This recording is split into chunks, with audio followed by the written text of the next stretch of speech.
Second harvest, pepino, 66 kilos. Ayan, Sunday morning. Sunday morning, pitas tayo, pitas-pitas.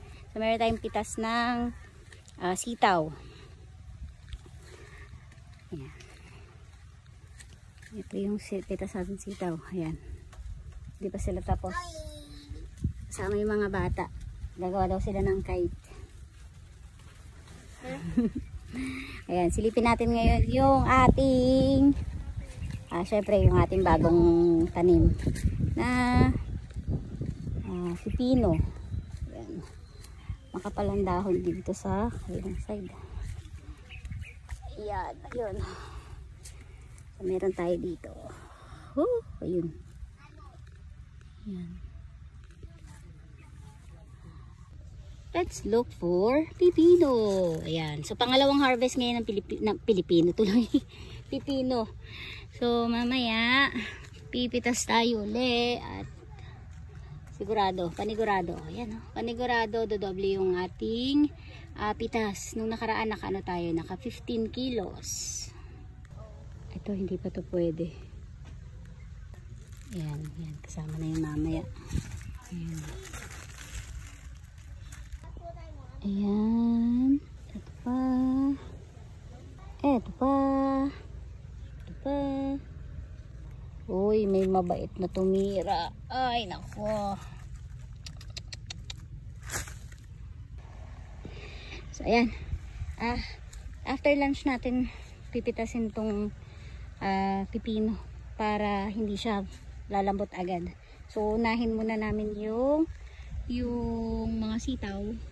Tapos, after lunch, pitas ng pipino. Ayan. Oh, ha? Very good go. Oh, dapat malalaki lang. Okay. Kaya mo? Wow. Okay, good. Nothing.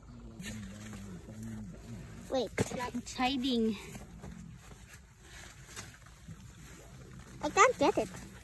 Go, Zian. Yay! Show mo sa akin. Show it. Okay, good.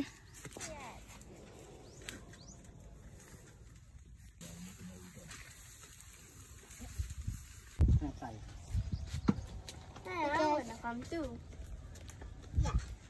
And this is what I'm gonna do. I will put some pepino. This is so thin.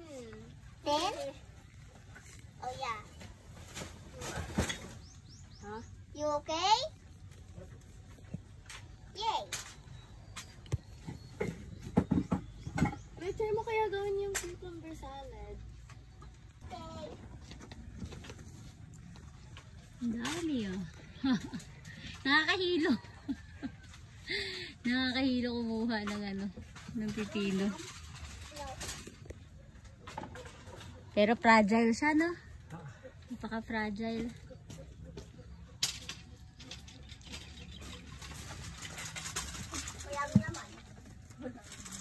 Ayan, so tapos na tayo mamitas at naka tayo. Bilangin natin. Naka 1, 2, 3, 4, 5. 5,000 tapos 8 tali doon. So 5,800 na good. Ilan yung segunda kay? 9. Siyam na segunda. So good. 58. 5,800 tapos 900 naman sa segunda. Tapos yung ating pipino, second harvest ng pipino, ayan siya lahat. Hindi namin alam kung ilang kilo. Tingnan natin pagdating ng buyer. Tignan mo po sleeve. Yes. I told you early in the morning, diba? Bring jacket, ate. I thought it's because of cold.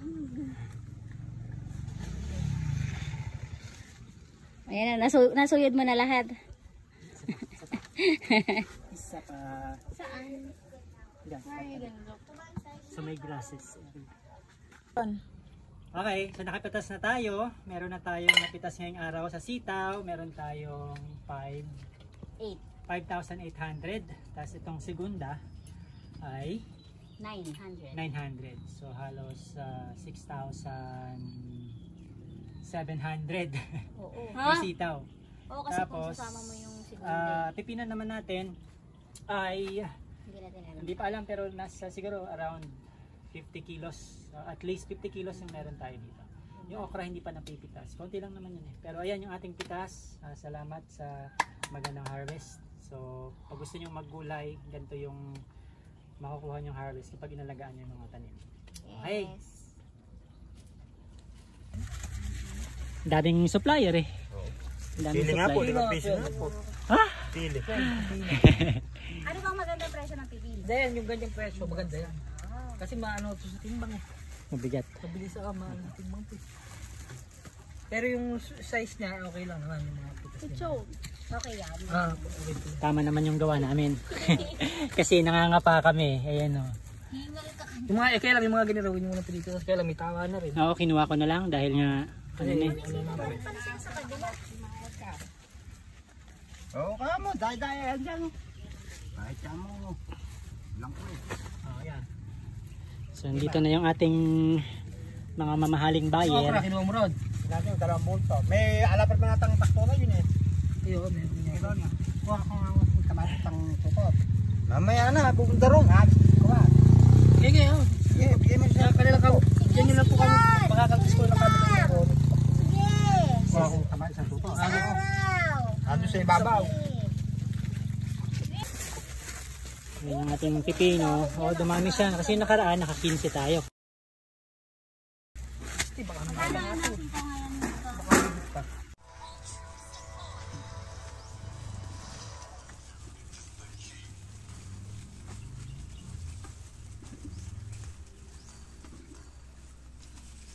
And bali 6 kilos. 6.5 kilos ang ating pipino for second harvest. Ilan pa yung Yes. 66 na eh. 66 66 po yung bibig ng 66. Yung segunda,